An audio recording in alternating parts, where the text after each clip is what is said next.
The big four banks are predicting property prices will rise by 15%.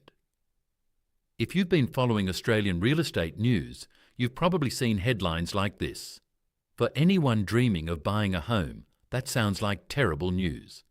For investors, it sounds like the perfect opportunity.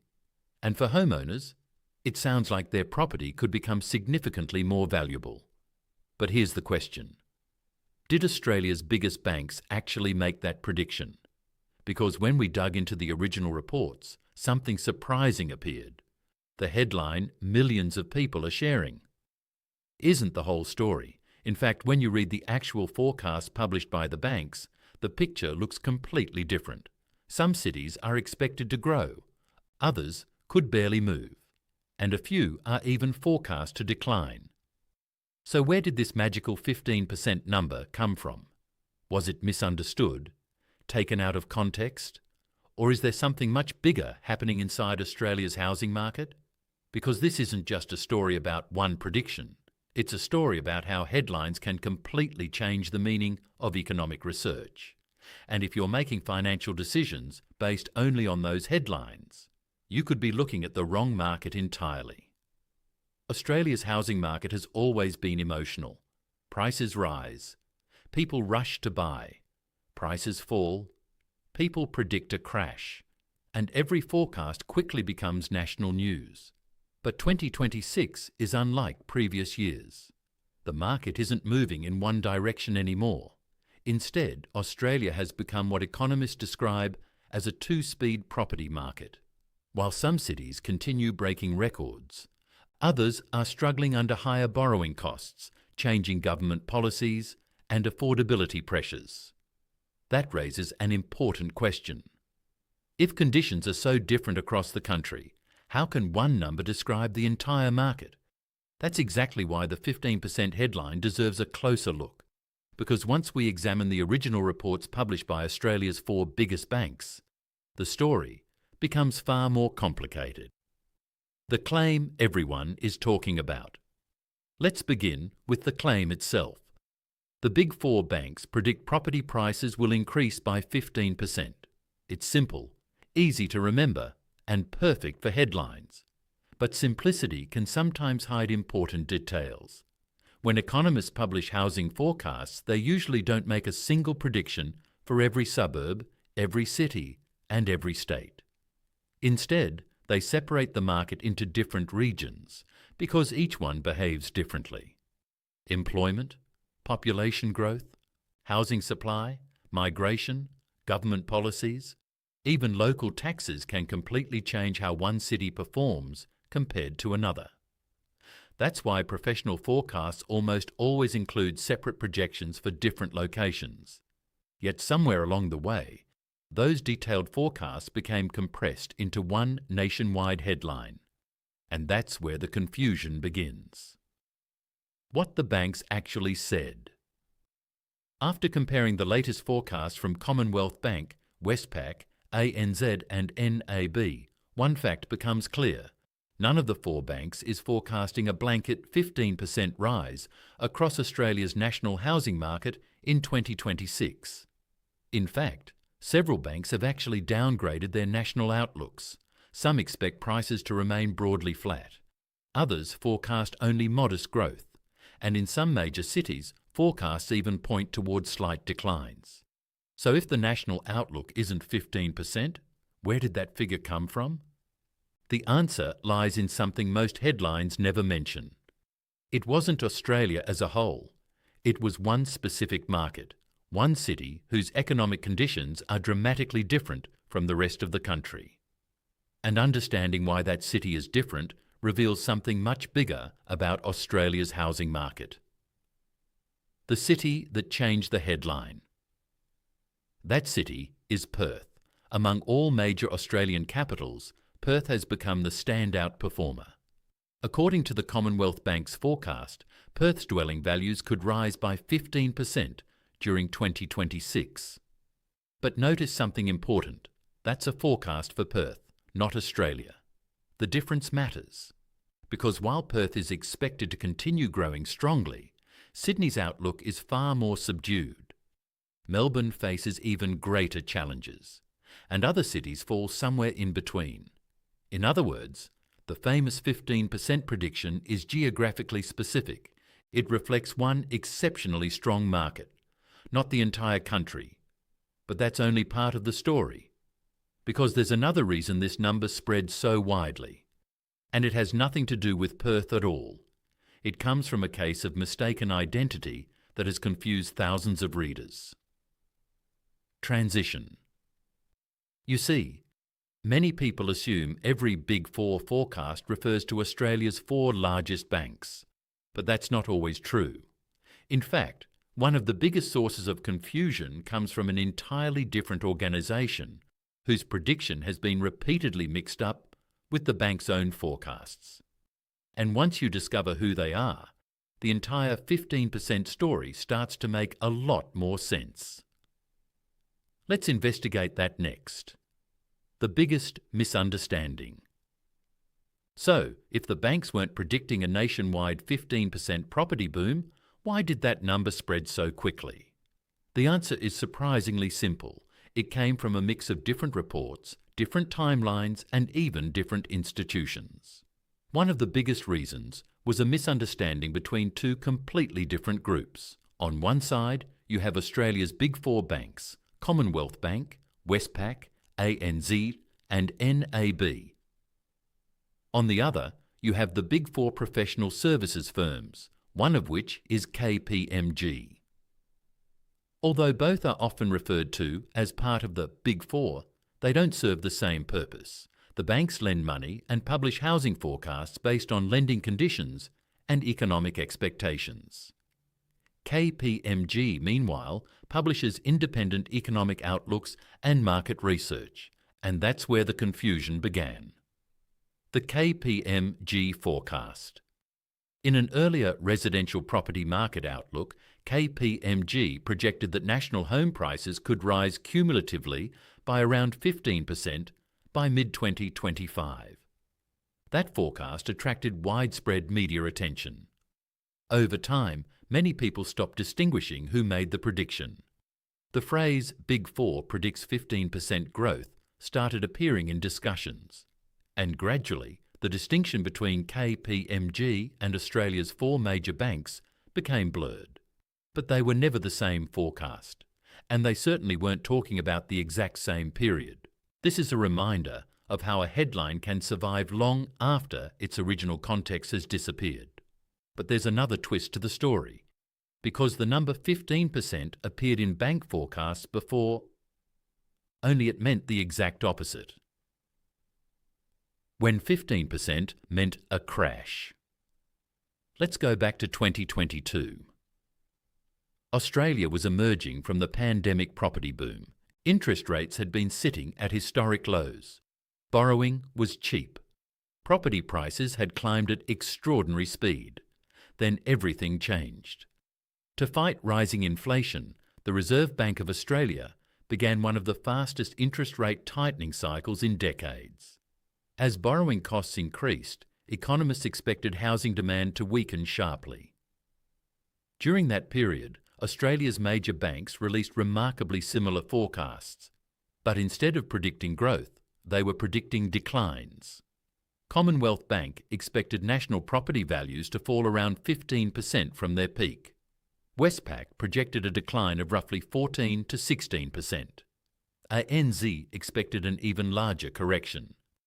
NAB warned prices could fall by as much as 20% over roughly 18 months. Back then, the number 15% represented fear. It was associated with falling prices, shrinking borrowing power, and uncertainty. Fast forward a few years, and that same number is now widely associated with optimism. Yet the context is completely different. The number stayed. The meaning changed. So what do the banks actually expect today? When we compare the latest forecasts from all 4 major banks, a much clearer picture emerges. Instead of one national prediction, we see 4 institutions describing a highly fragmented housing market. The Commonwealth Bank expects the national market to remain broadly flat, while forecasting strong gains in Perth, Brisbane, and Adelaide. Westpac also expects a broadly flat national outcome, with weakness concentrated in Sydney and Melbourne, while Perth and Brisbane continue to outperform. ANZ has revised its national forecast down to 2.8%, reflecting weaker consumer confidence and the impact of higher interest rates. NAB remains the most optimistic nationally, expecting around 5% growth, but even that is far below the headline figure of 15%. The message from all four institutions is remarkably consistent. Australia is no longer moving as one housing market. Instead, every city is responding differently to the same economic pressures, which raises the next question. If interest rates are high, borrowing has become more expensive, and affordability continues to worsen, why aren't property prices falling everywhere? To answer that, we need to understand the invisible force supporting Australia's housing market, a force that economists believe is preventing a much larger correction. And it has almost nothing to do with demand. It has everything to do with supply. Transition.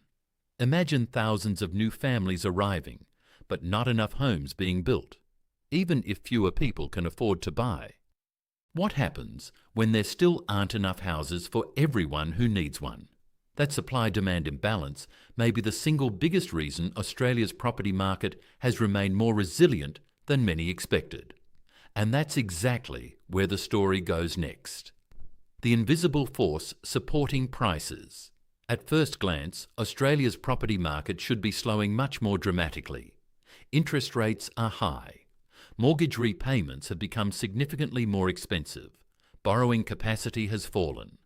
And affordability is worse than it has been in years. Normally, those conditions would place strong downward pressure on house prices. Yet the major banks don't expect a nationwide collapse. Why? Because another force is pushing in the opposite direction. Australia simply isn't building enough homes. According to projections from the National Housing Supply and Affordability Council, the country is expected to complete only 150,000 to 170,000 homes each year. But to meet the National Housing Accord target, Australia needs around 224,000 new homes annually. That means construction is falling short by roughly 30%. This shortage didn't appear overnight. Builder insolvencies, high construction costs, and ongoing shortages of skilled workers have slowed the pace of new housing. At the same time, Australia's population has continued to grow, supported by net overseas migration. More people need homes. But the number of new homes isn't keeping up. When demand continues growing, while supply remains constrained, prices receive support even when borrowing becomes more expensive. That is one of the biggest reasons economists believe Australia's housing market has remained surprisingly resilient. Why every city is telling a different story. This supply shortage doesn't affect every city in the same way. And that's why Australia has become what economists describe as a two-speed property market.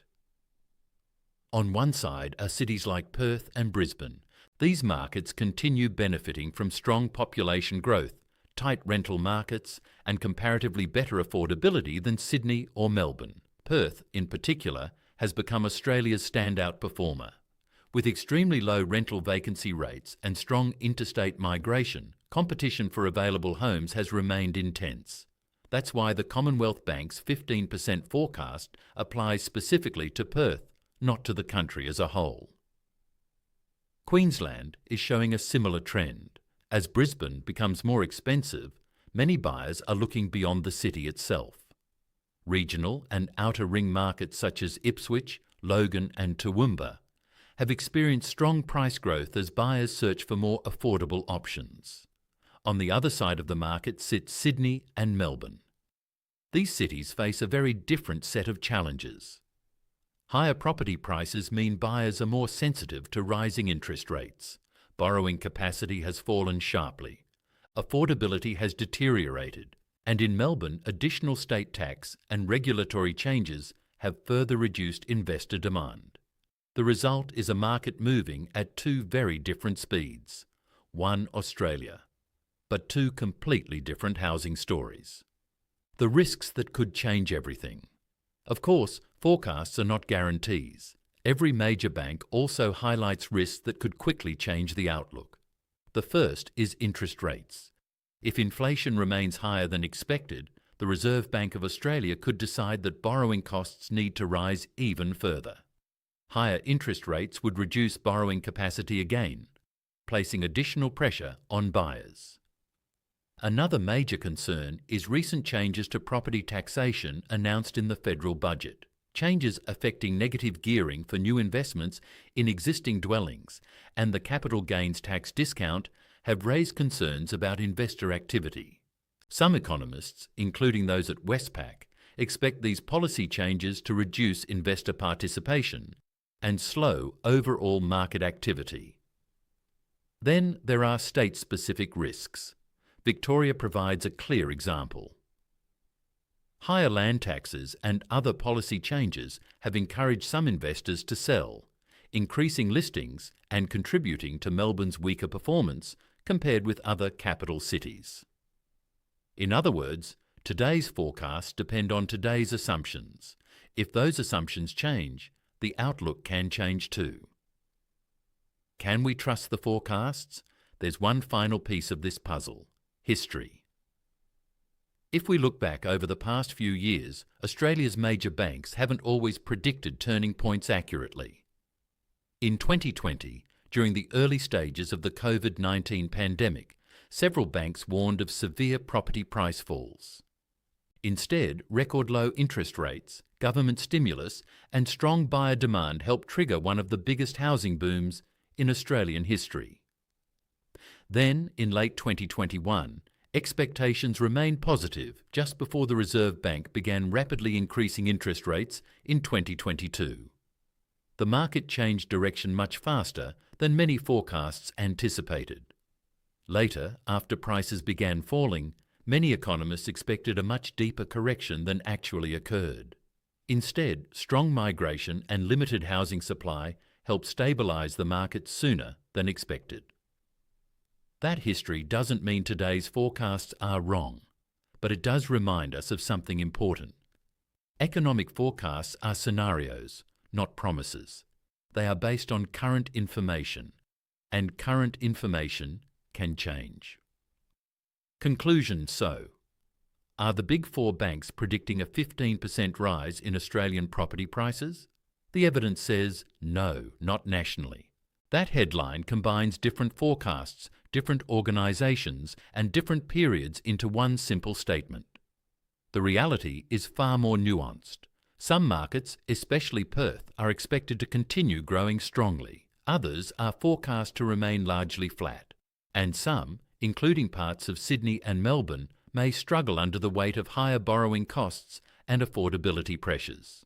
Australia's property market is no longer moving together.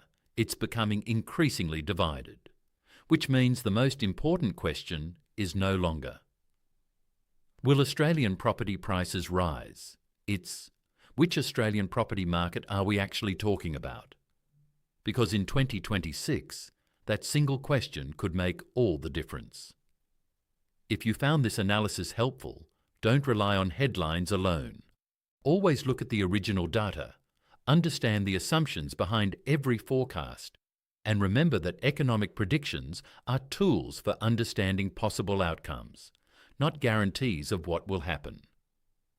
If you enjoy fact-based, documentary-style explainers that cut through the noise, subscribe for more deep dives into the stories shaping our economy and the world around us.